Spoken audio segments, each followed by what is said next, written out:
Welcome to episode 76. This is part two of a two-part episode about raising your account management game. So if you haven't listened to part one, I'd recommend you go back and give it a listen. It's episode 74.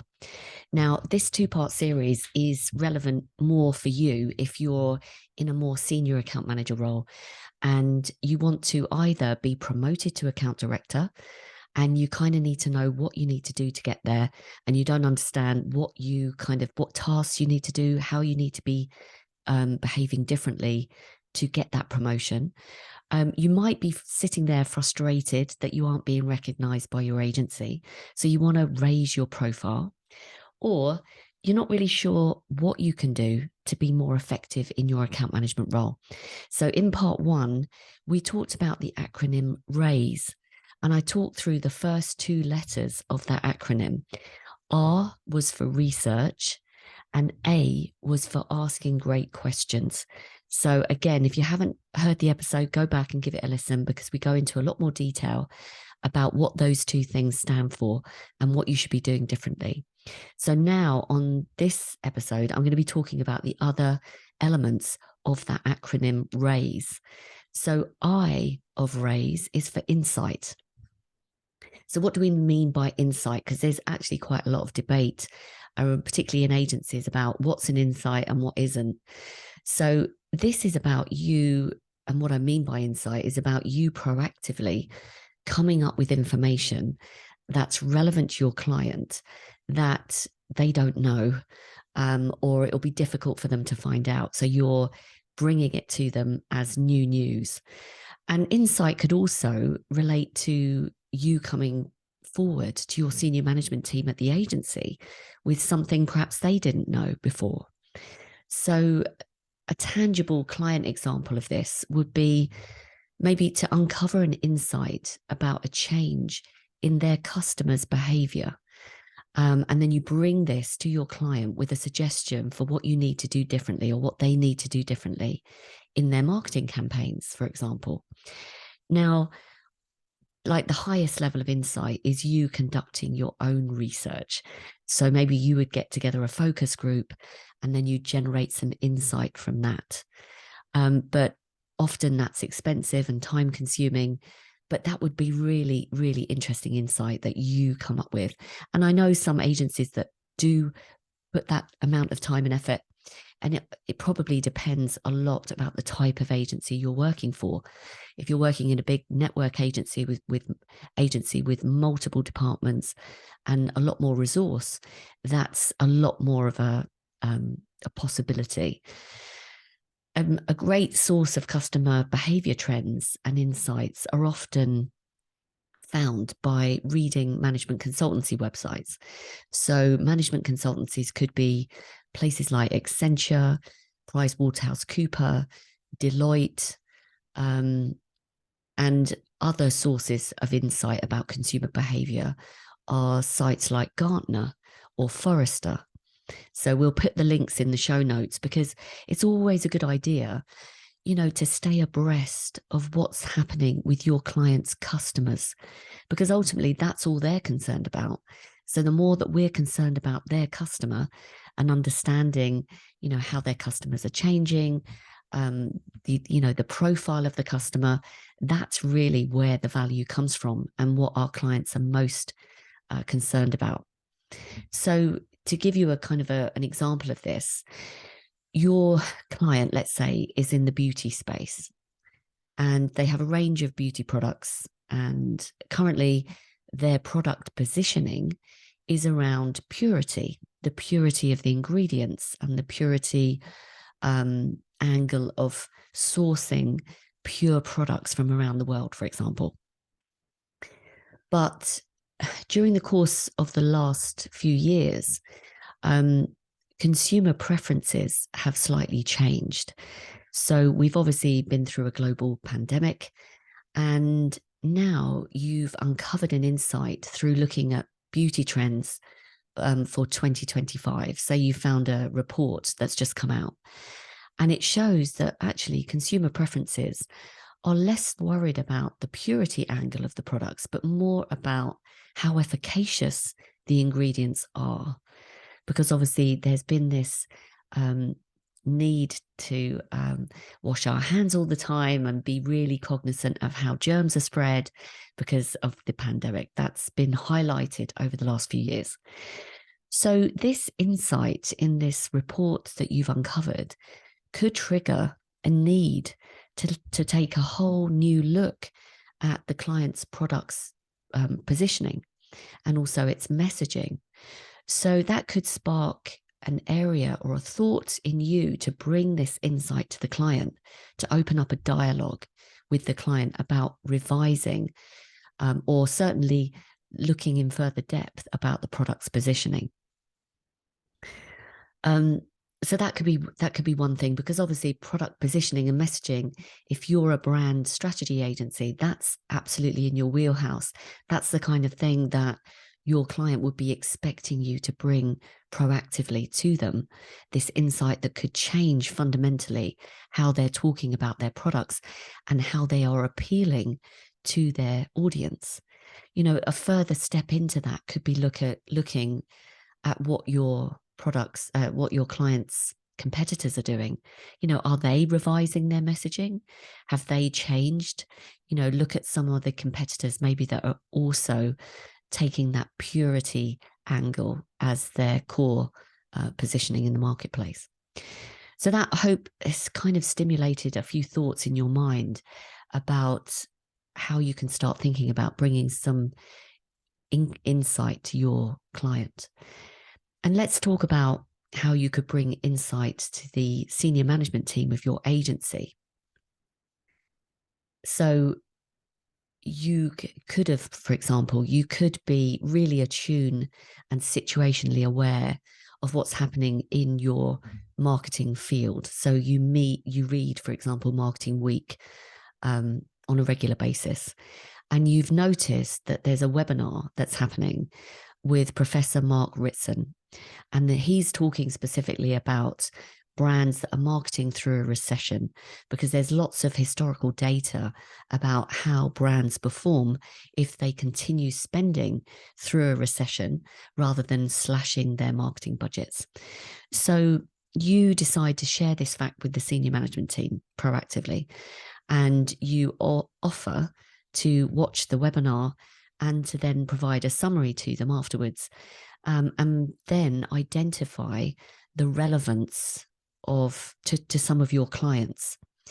And then you can proactively again provide some ideas for how you might translate those findings that you've listened to through the webinar to your client base.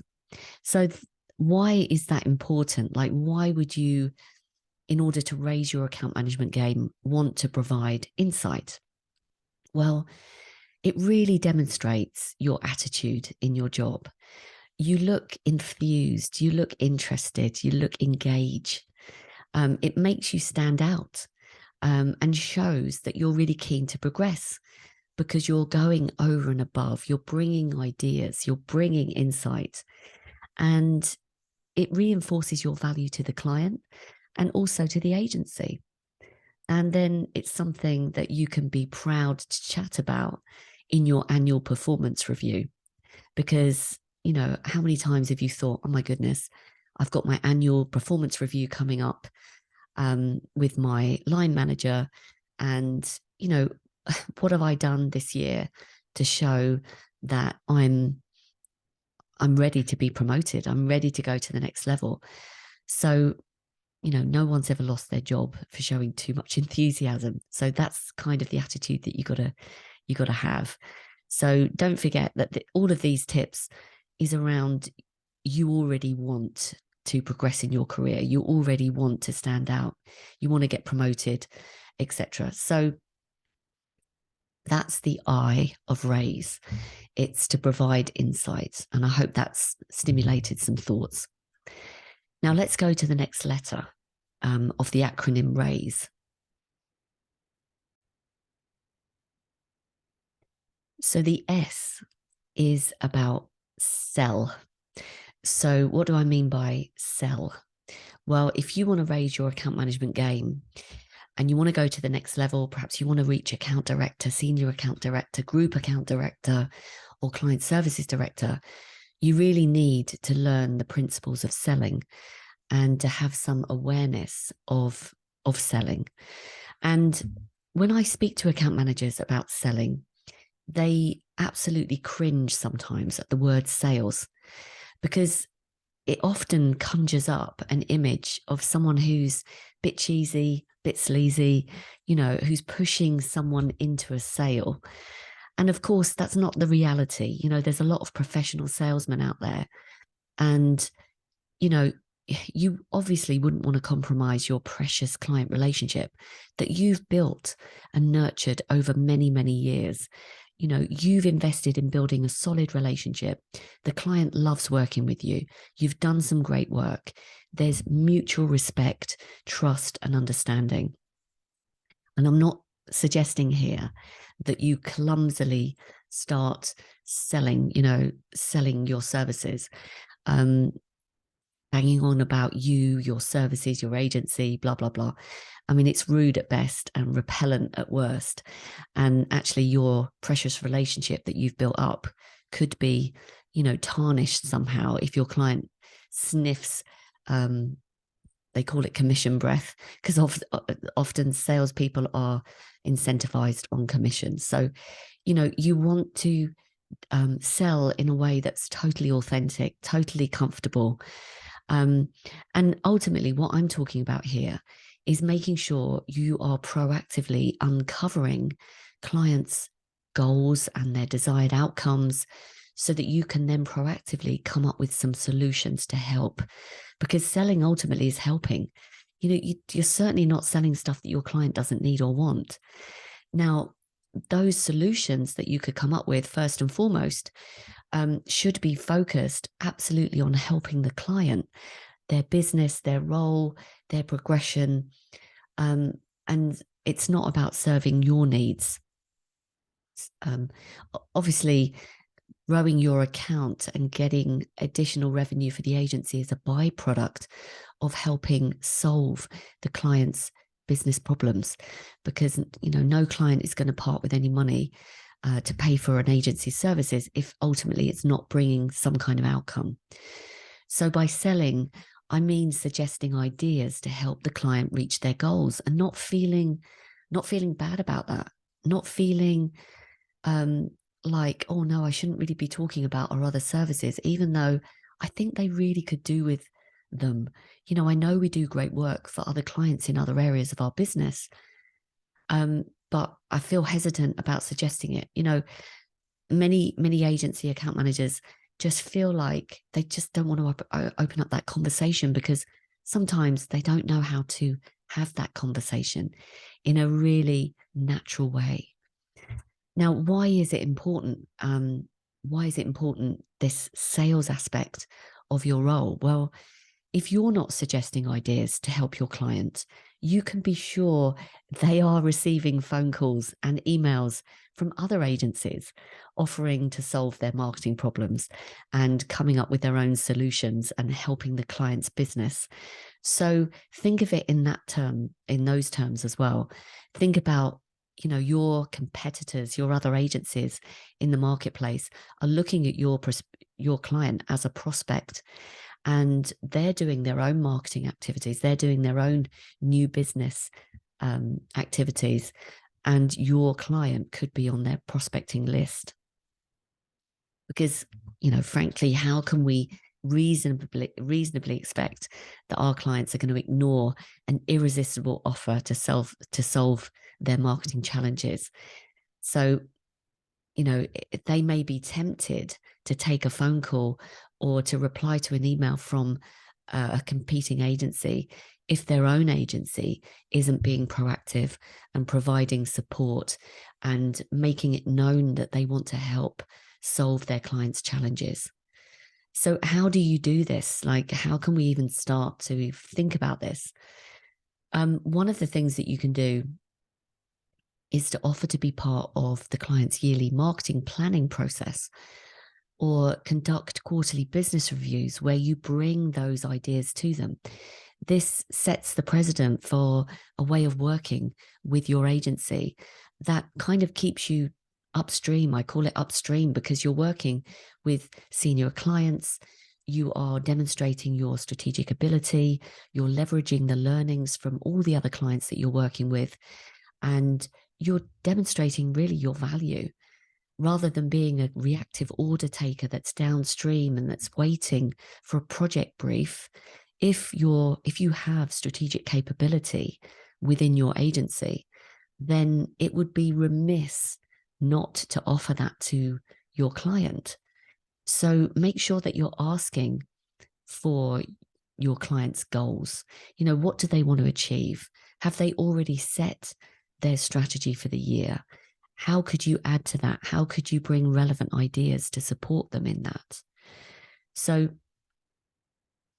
if you don't, the likelihood is that it might be a great idea that you bring, but it's not going to be relevant to what they want to solve. So, you know, agencies often want to be proactive. They want to bring new ideas. But if you're doing that in a vacuum without knowing what the client wants to achieve, then you may be missing a trick. You may be wasting time. So the ideal scenario is that you do it in combination. You are asking the client what their goals are, what their challenges are, what their business problems are. And at the same time, doing your own research into, like we talked about before, how their customers are changing, how the marketplace is changing, and what their competitors are doing, for example. So where you bring those two elements together, it really is the dynamite. Because again, if you're just coming up with random ideas, it looks like you're being salesy, quite frankly. And in terms of effectiveness, it's like, I don't know, throwing leaflets out of a helicopter and hoping they're going to land in the hands of the right target and the right person. It's just not a strategy for success.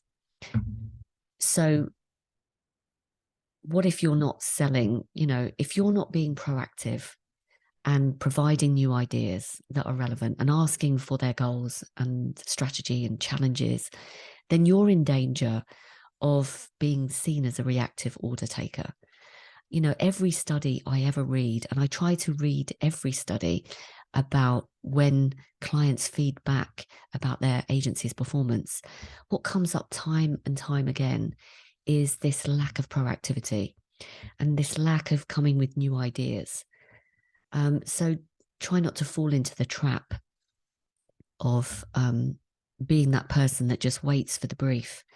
And you might be listening to this and thinking, it's okay for you to say, but I am stacked with work as it is. You know, where am I going to carve out the time to step back, do this research, look at the market, come up with insight?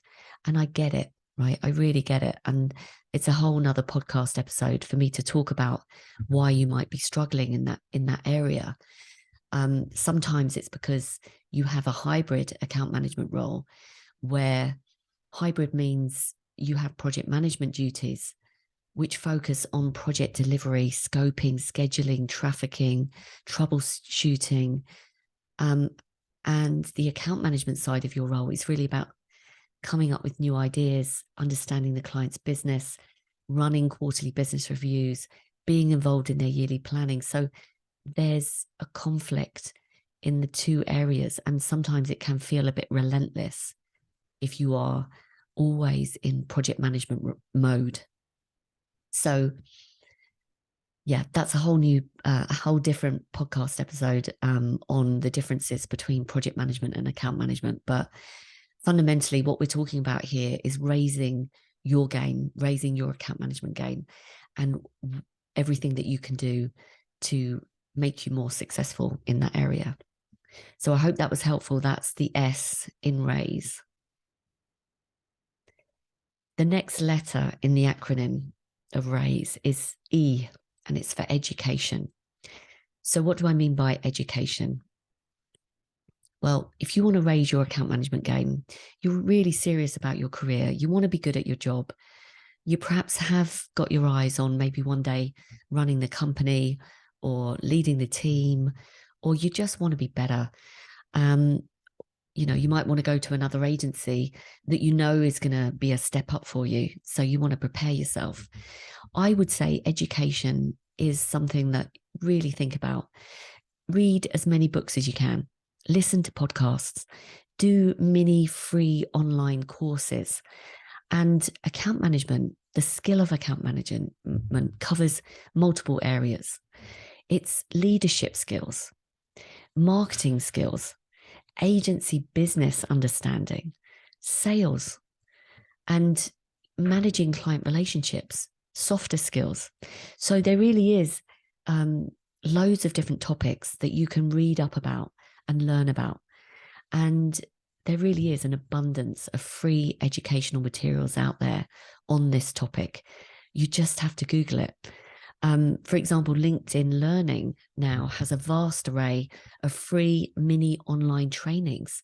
If you want to hone your leadership skills, or you want to focus on developing your client management skills, communication skills, a lot of the softer skills are covered by LinkedIn Learning.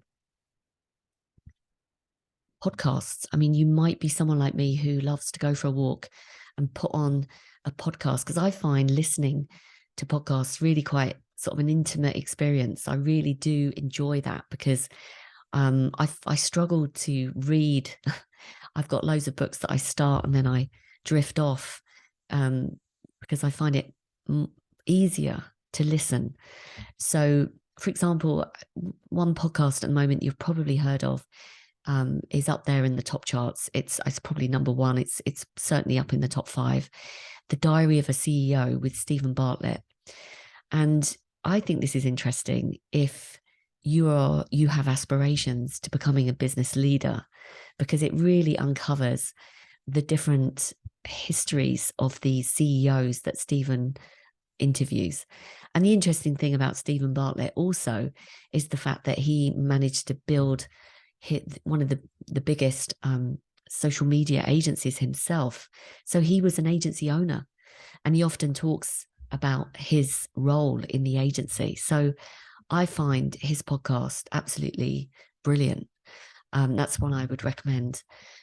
The other one of the books I've read recently about organic account growth actually is called The Expansion Sale by Eric Peterson and Tim Reisterer.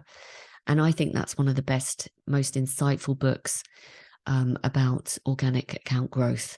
It really is insightful and contains original data as well. They've conducted their own research. And whereas some of these research studies you read, they include people that aren't actually clients. The type of people that they've included in these studies are actually people that you would want as a client. So check that out if you've never heard of that one. And other books, I mean, there's such a huge array of books.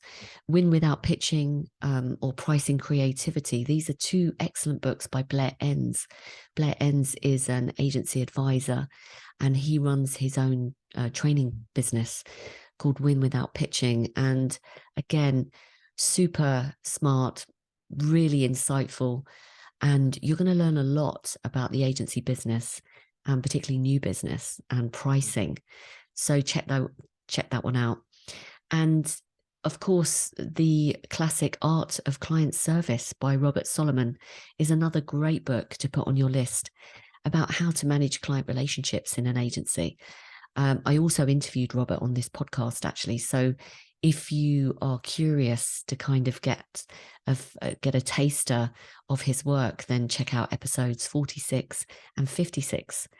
And Robert, again, was an agency guy. He was in account management, and then he led his own agency, and lots of different stories to bring to life the art of managing the client relationship and doing the account management role. Years ago, when he was working in some of real standout agencies. So, why do you want to educate yourself? Why is educate so important? Well, it's low cost. I mean, the cost of a book, free online training courses, it's going to make you smarter. And you can also offer to share insights with your colleagues. You could even start a book club in your agency. That could be a good idea. I know one agency called Skin and Blister, fantastic agency. They're in the healthcare agency space. They encourage everyone in their team to share anything that they learn. So any insights that they may have picked up from a podcast episode, for example, they have a meeting. I don't know if it's weekly, but they make it a regular habit of everybody sharing something that they've learned. And even if you read a couple of pages a day from a book, that effort that you make will compound over time. And before you know it, you've read one book, you've gained some insight, you have a greater understanding. And I just think it's an amazing habit to have, is to keep educating yourself. You're never going to know everything. No one is ever going to know everything. You're going to learn from experience of being on the job, but you can also learn things that are going to make your job easier.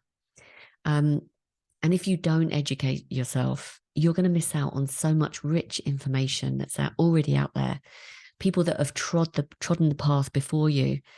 And let's face it, there's a YouTube video for absolutely every scenario you could be in life, isn't there, nowadays? So keep that in mind. If you're facing a challenge, you know, how to get a promotion at work, how to have a difficult conversation with a client, just put it on YouTube and find a relevant video. So listen, I hope that's been useful. It's not my usual format. I feel more comfortable asking other people questions. I'm not so comfortable with the monologue, I have to be honest, but I hope that's been useful and has stimulated some thoughts for you about raising your account management game. So let's just have a quick recap. The acronym is RAISE, and that's R for research, A for asking great questions, I for insight, S for selling and sales, and E is to educate yourself. So I hope you enjoyed that podcast episode. And if you'd like to raise your account management game, increase your confidence with your clients, add more value to your clients by coming up with relevant ideas and proposing them in a way that you are not going to feel salesy. It's going to flow and you're going to feel really comfortable. You want to be seen more as that trusted advisor. You want to be more consultative with clients. You want to run those meetings in a really buttoned up professional way. You don't want to be seen as the reactive order taker that's not bringing value. You also want to make money for your agency by growing your accounts. Check out the details of my Account Accelerator program. You can go to my website, which is accountmanagementskills.com. And from January 2023, we not only have a 9-week program where I work with you to help you not only with the core training principles, but also to implement what you've learned. We also have a taster version, which is a 1-week format. So you work with me for 3 90-minute sessions over 1 week. And you also get access to my online program. And you also, once you've been through that program, you can join me in my account academy, my academy where you can connect with other people and you have ongoing support with me. So if any of this sounds interesting for either you or a member of your team, then go over to my website, accountmanagementskills.com/training. I look forward to seeing you on the next one.